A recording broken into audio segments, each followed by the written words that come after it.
Welcome to the Deep Dive. We sift through stacks of research, articles, and notes to bring you the essential insights. Today, we're really going to challenge some core assumptions about what makes an organization successful. If you're leading anything, maybe a team, maybe a whole organization, you likely measure health by, well, the usual things. Size, budget, influence, how many people show up, are we growing? But what if those common markers aren't the full picture? What if they signal stability, maybe, but not real, vibrant life? What if God's true measure isn't about accumulation gathering more and more, but actually about multiplication? That is exactly the conviction we're exploring today. Our sources argue pretty strongly that success, true health, isn't defined by depth alone, but by flow. And it really centers on this command in Acts 1:8.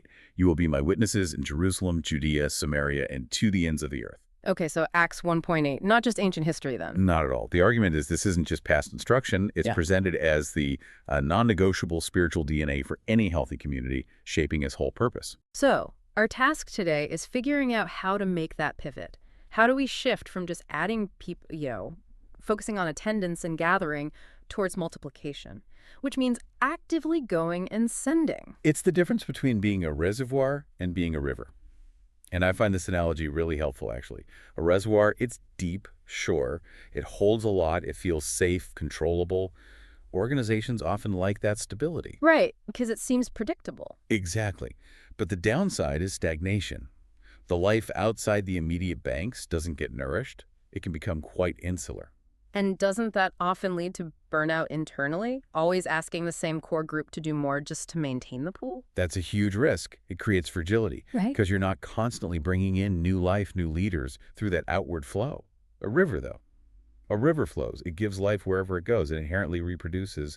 And the sources argue this reproduction isn't just a strategy. It's the natural sign of life itself. Okay, so let's unpack that logic. If size and budget aren't the ultimate metrics, how do we measure this vitality, this health? Well, the new measure is refreshingly simple, in a way. It's the organization's demonstrated ability to reproduce itself. Are disciples making disciples? Are leaders intentionally raising up new leaders?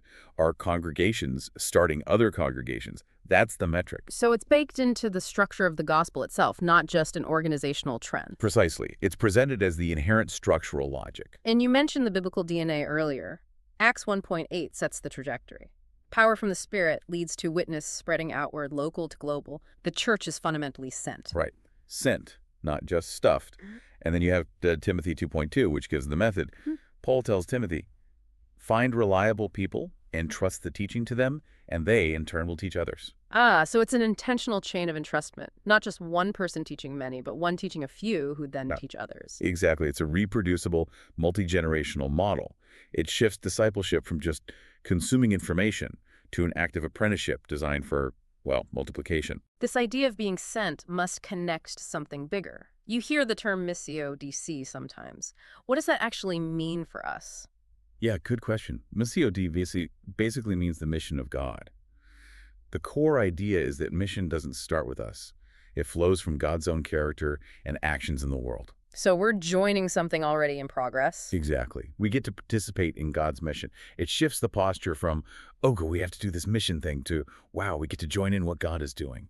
Yeah. And that means authentic multiplication isn't just strategy or just spirit-led prayer.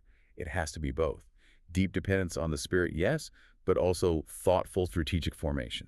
That makes sense. But historically, large organizations often centralize, right?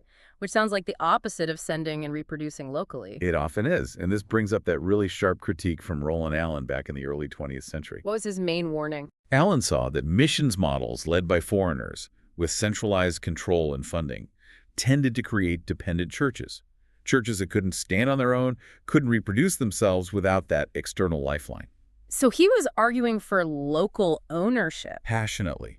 He argued for indigenous reproduction, the local community taking ownership, adapting the message, and leading the multiplication effort themselves. It's healthy only when it can self-replicate. And isn't that backed up by sociology too? I think Rodney Stark's work on the early church. Absolutely. Stark showed that the explosive growth of early Christianity wasn't primarily driven by famous apostles or big buildings. It was more grassroots. Much more. It spread through ordinary people and their social networks, intense community, caring for each other, especially during crises like plagues.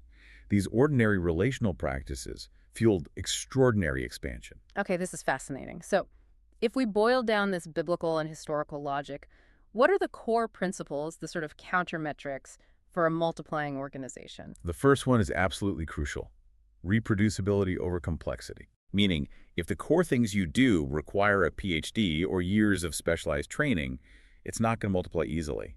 Simplicity in method allows for rapid transmission. What can be taught simply, maybe even in a living room, can spread.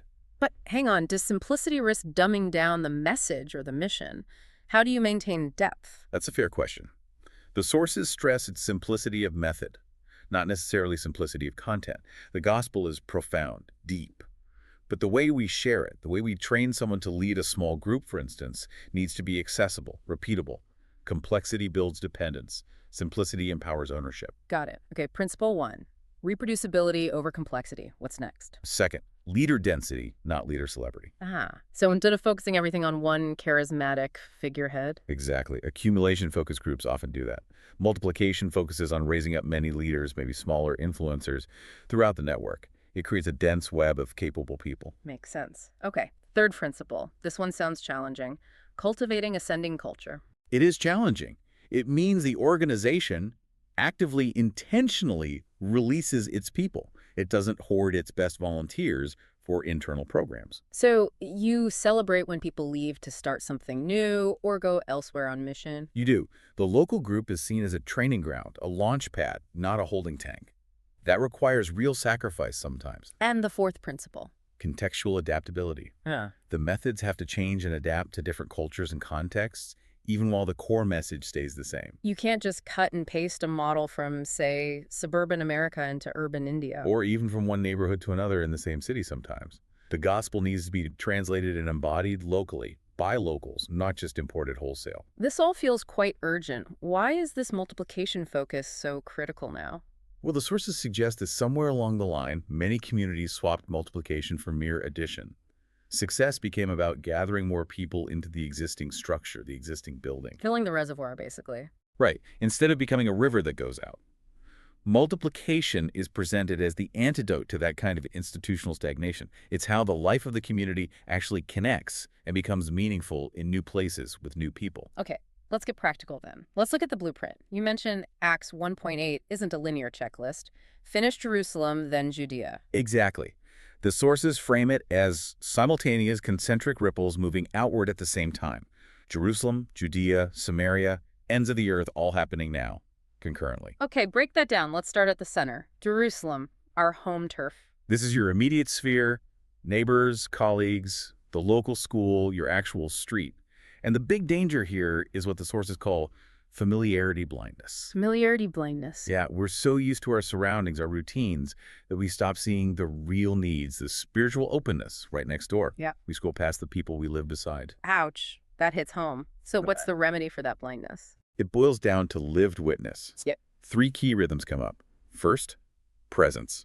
Just consistently showing up, long obedience in the same place, being a reliable, known neighbor. Okay, presence. Second, hospitality. Using your home, your table, maybe just coffee, as a natural place for connection. Keeping it simple, repeatable, focused on relationship, not just presentation. The table is a mission front. I like that. And third, neighbor making. Actively blessing people before you even think about convincing them of anything. Practical help, deep listening, maybe just a kind word. Building relational bridges first. All right, so Jerusalem is about overcoming blindness through presence, hospitality, and neighbor making. What about the next ripple? Judea, our region. Judea represents neighboring communities, the wider region. This is where the challenge shifts from just caring for your own group to thinking about the whole ecosystem. Ecosystem leadership, what does that involve? It involves moving from competition to collaboration. Instead of seeing the church or a group down the street as rivals for members. You work together. Ideally, yes. Sharing resources, coordinating strategies for the region's needs, maybe forming a county table or regional network focused on collective impact, not just individual growth. Judea forces us to scale the movement, not just our own institution. Okay, then we hit Samaria, the near other. Who falls into this category? Samaria represents those who are geographically close, but culturally, ethnically, socially, or maybe politically different. The marginalized communities, new immigrant groups, people on the other side of cultural divides right in our own towns. And the key here is? Translation, not assimilation. The goal isn't to make them like us. It's to help the core message take root authentically within their culture. How do you do that without being paternalistic? There's a suggested process. Listen first, deeply. Linger. Build trust over time. Learn their ways, their language, their values. Then, launch initiatives together, co-created to meet real needs. And finally, critically, leave. Leave? Why leave? That sounds like abandoning the work. It's about empowerment. If the outsiders stay in charge forever, it breeds dependency. Leaving means entrusting the work to the local leaders you've hopefully raised up, allowing them to lead it forward in their own way, ensuring it becomes truly indigenous and reproducible. Avoids paternalism. That's a tough but crucial step. Okay, final ripple. The ends of the earth. Global mission. This focuses on unreached people groups, places where the gospel isn't accessible, often restricted contexts. And the required posture here is global humility. Global humility, meaning recognize we're not the center of the universe. Pretty much. Recognizing the global church is vast, diverse, and often thriving and leading in ways we in the West can learn from. Our role isn't necessarily to lead, but to support. How? What does that support look like? The sources suggest 5 pathways. Again, simultaneous. Pray, specifically. Give sacrificially, often to indigenous efforts. Send workers prepared for long-term presence, not short-term trips that can sometimes do more harm than good. Partner respectfully, ensuring reciprocity with local leaders. And advocate for the vulnerable and persecuted. Wow, that's a comprehensive blueprint. Jerusalem, Judea, Samaria, ends of the earth all at once. To make this actually happen, though, we need tools, right? Practical things people can do. Exactly. And the tools suggested are intentionally low-tech, high repeatability, designed for anyone to use. Okay, let's get into this actionable toolkit. What's first? First step is the ACTS 1.8 map. Simple, but really powerful for breaking that familiarity blindness we talked about. How does the map work? It's basically a 20-40-minute exercise. Yeah. You draw the 4 concentric circles: Jerusalem, Judea, Samaria, ends of the earth. Okay. But instead of just listing vague categories or countries, you write down specific names of people or specific places in each circle. Your neighbor, Sarah, that particular community center nearby, the immigrant family down the street, a specific missionary contact overseas. Making it concrete. Very concrete. And then, crucially, for each circle, you define one immediate, tangible action step you can take this month to engage. How do you stop that map from just becoming another forgotten document? It's designed for regular quick review, maybe quarterly. It's not a massive strategic plan. It's a personal, actionable guide.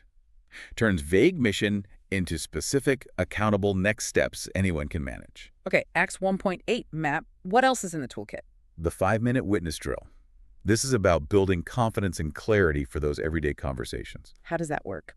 It's simply practicing, maybe weekly, sharing your own story, your testimony in about 90 seconds, plus a very concise summary of the core gospel message. So it's like muscle memory for sharing faith. Kind of, yeah.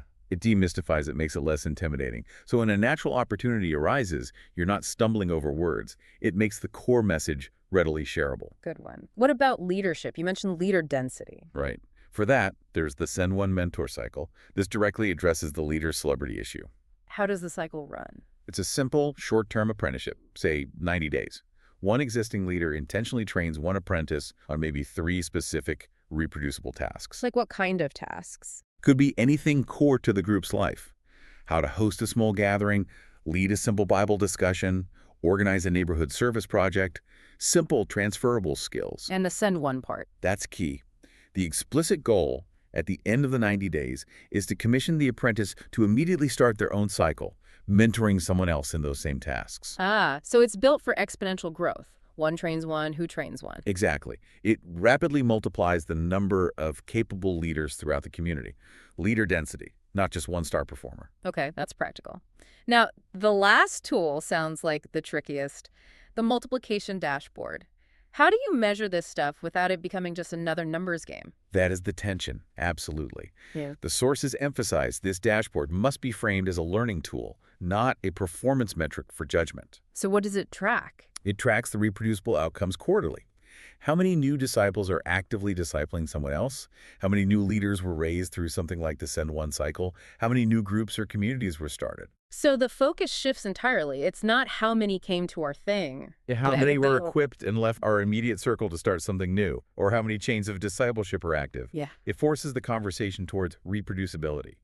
Are we making consumers or cultivators? That really does change the definition of success. Okay, pulling all this together, the mindset shift, the blueprint, the tools, what's the essential leadership posture needed? Fundamentally, it's a send from mindset. Leaders see their primary role as equipping and releasing people, not accumulating followers or responsibilities for themselves. Anything else? Definitely patience and urgency combined, what some call patient urgency. Taking small, faithful steps consistently, not expecting overnight explosions, and alongside that, real curiosity and humility, being willing to learn local languages, whether cultural or social, before imposing solutions. So, wrapping this up for our listeners, the big takeaway from all these sources seems really clear. Reproduction isn't just a model, it seems to be presented as the gospel's natural geometry. That's a great way to put it. The historical patterns, the theological framework, they consistently point to this. When ordinary people are empowered with simple tools and released. The message multiplies in ways that big budgets and centralized programs often can't replicate. It's the river, not the reservoir. Which leaves us with a pretty provocative question to ponder, especially thinking about that analogy of health. If Jesus' core command involved going and multiplying, what does it imply about the spiritual health of a community, or maybe even a leader, if reproduction stops? If it becomes primarily about maintenance? That's definitely something to think about. Are we nurturing a reservoir, just maintaining what we have? Or are we actively multiplying a mission, releasing a river? Because the sources argue the future belongs to those who reproduce. The call is still active. It's not just history, it's for today.